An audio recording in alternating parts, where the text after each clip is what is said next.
Pakistan air ఫోర్స్లోని శక్తివంతమైన వాటిలో ఒకటైన F-16 ఫైటింగ్ ఫాల్కన్ యుద్ధ విమానాలను ఆపరేషన్ సింధూర్ సమయంలో భారత్ కూల్చింది. అయితే అది నిజమా కాదా జవాబు చెప్పేందుకు వాటిని తయారు చేసిన అమెరికా నిరాకరిస్తోంది. దాని గురించి వివరాలు కావాలంటే పాకిస్తాన్ని సంప్రదించాలని సూచిస్తోంది. గతంలో బాలాకోట్పై భారత్ మెరుపు దాడుల సమయంలోనూ అమెరికా ఇలాగే F-16ల నష్టంపై అబద్దం చెప్పినట్లు తెలుస్తోంది. ఆపరేషన్ సింధూర్లో పాకిస్తాన్ ఎయిర్ ఫోర్స్ కు చెందిన అమెరికా తయారీ F-16 యుద్ధ విమానాలను భారత వాయుసేన నేలమట్టం చేసిందన్న అంశంపై సమాధానం చెప్పేందుకు అగ్రరాజ్యం నిరాకరిస్తోంది.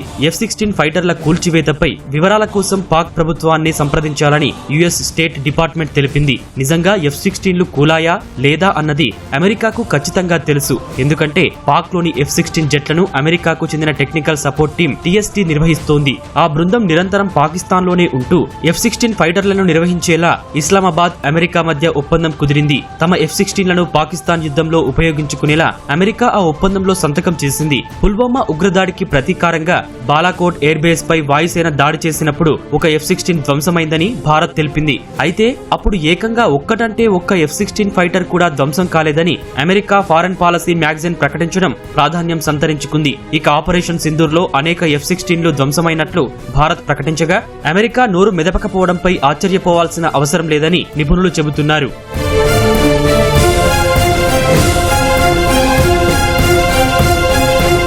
మేలో భారత్ పాకిస్తాన్ ఘర్షణలు జరిగిన 3 నెలలకు భారత వాయుసేన అధిపతి air chief marshal AP Singh F-16 అంశంపై స్పందించారు. షాబాద్ జకోబాబాద్ ఎయిర్ బేస్ లో F-16 హ్యాంగర్ ఉందని, తమ దాడిలో అది సగం ధ్వంసమై లోపలున్న యుద్ధ విమానాలు దెబ్బతిన్నాయని ఎయిర్ చీఫ్ మార్షల్ తెలిపారు. మొత్తంగా పాకిస్తాన్ ఆర్మీకి చెందిన ఒక పెద్ద విమానం మరో 5 యుద్ధ విమానాలను ధ్వంసం చేసినట్లు భారత వాయుసేన అధిపతి వివరించారు. రష్యా నుంచి కొనుగోలు చేసిన S-400 క్షిపణి వ్యవస్థ ఇందులో కీలక పాత్ర పోషించినట్లు తెలిపారు. భారత ప్రకటనను మాత్రం పాకిస్తాన్ ఖండిస్తోంది.